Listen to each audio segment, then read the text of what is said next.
Hi friends, स्वागत आहे सर्वांचे होमस्टाईल कुकिंग आमच्या यूट्यूब चॅनलवरती। तर आज आपण पापडी शेंगांची भाजी बनवणार आहोत।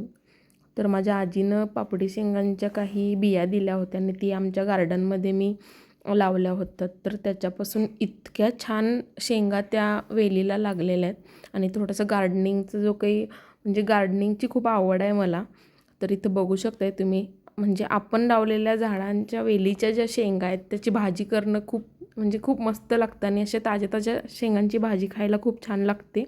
तर शेंगा ज्या आहेत त्या छान मी धुवून नीट करून घेतलेल्या आहेत आणि त्या थोडंसं तेल घालून भाजून घेतलेल्या आहेत आणि त्याच्यासाठी आपण इथं कांदा आणि टोमॅटोची फोडणी देणार आहोत। त्याच पद्धतीने त्याच्यामध्ये थोडासा शेंगदाण्याचं कूटसुद्धा मी वापरणार आहे। तर चला तर भाजी बनवायला सुरुवात करूयात आपण। तर या ठिकाणी कढई गरम करायला ठेवलेलं आहे, त्याच्यामध्ये थोडंसं तेल टाकलेलं आहे आपण। तेल छान गरम झालं की मग आपण त्याच्यामध्ये कांदा वगैरे ॲड करूयात। तर इथं थोडंसं तेल गरम होईपर्यंत आपल्याला वाट बघावी लागेल। ही जी शेंगा आहे ती खायला खूप मस्त लागते आणि जर ताजी ताजी केलात ना भाकरीबरोबर खायला अगदी उत्कृष्ट लागते।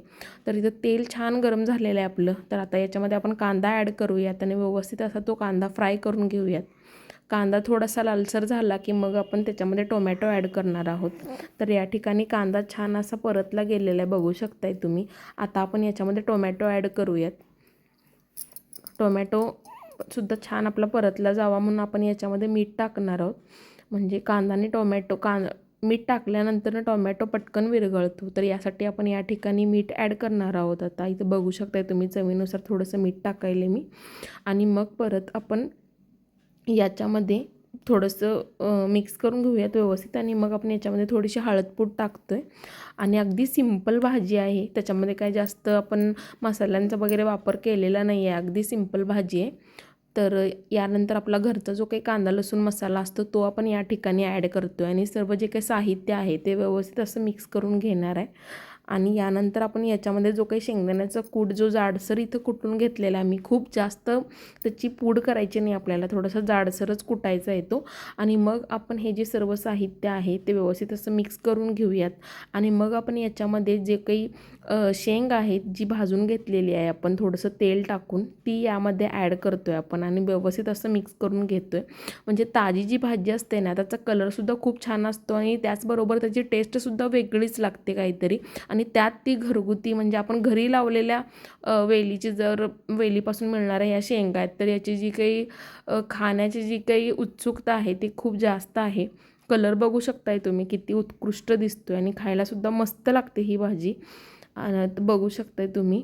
आता व्यवस्थित 1-2 मिनटं आपण या ठिकाणी ही जी काही शेंगा आहे ती परतून घेतलेली आहे आणि याच्यामध्ये आता थोडंसं आपण पाणी ॲड करूयात, जेणेकरून याच्यामधली जी काही चटणी वगैरे घातली आपण त्याचा वास पूर्णपणे नाहीसा होऊ दे आणि ही जी शेंग आहे ती छान मऊ अशी शिजूसपर्यंत आपल्याला शिजू म्हणून आपण याच्यामध्ये थोडंसं अर्धा वाटीपेक्षा पण कमी पाणी टाकलेलं आहे। आणि आता आपण याच्यावरती झाकण ठेवून देऊयात। वाफेवरती ही जी भाजी आहे किंवा ही जी शेंगा आहे ती खूप छान अशी शिजली जाते।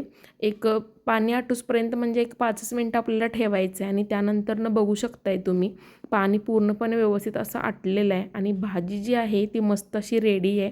भाजी बघून तोंडाला पाणी सुटलेलं आहे, कारण आपण लावलेल्या वेलीच्या शेंगांची ही भाजी आहे। तर खायला खरंच खूप एक्साइटमेंट आहे। यानंतर याच्यामध्ये वरून थोडीशी कोथिंबीर टाकलेली आहे मी। आता ही जी भाजी आहे ती भाकरीसोबत सर्व करणार आहे मी। इथं बघू शकताय तुम्ही प्लेटमध्ये मी थोडीशी खोबऱ्याची चटणी घेतलेली आहे, त्यासोबत ही भाजी आणि भाकरी खरंच खायला मस्त लागते।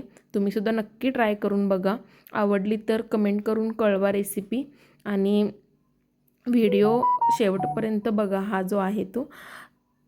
चला तर मग नक्की ट्राय करा आणि चॅनलला सबस्क्राईब करायला विसरू नका। पटकन सबस्क्राईब करा आणि तुम्हाला हवी त्या पद्धतीनं तुम्ही हिरवी मिरची घालून जरीसुद्धा बनवलात तरी मस्त लागते। तर बघा कलरफुल अशी प्लेट रेडी आहे। चला तर मग तुम्ही पण बनवा आणि मला कळवा। धन्यवाद।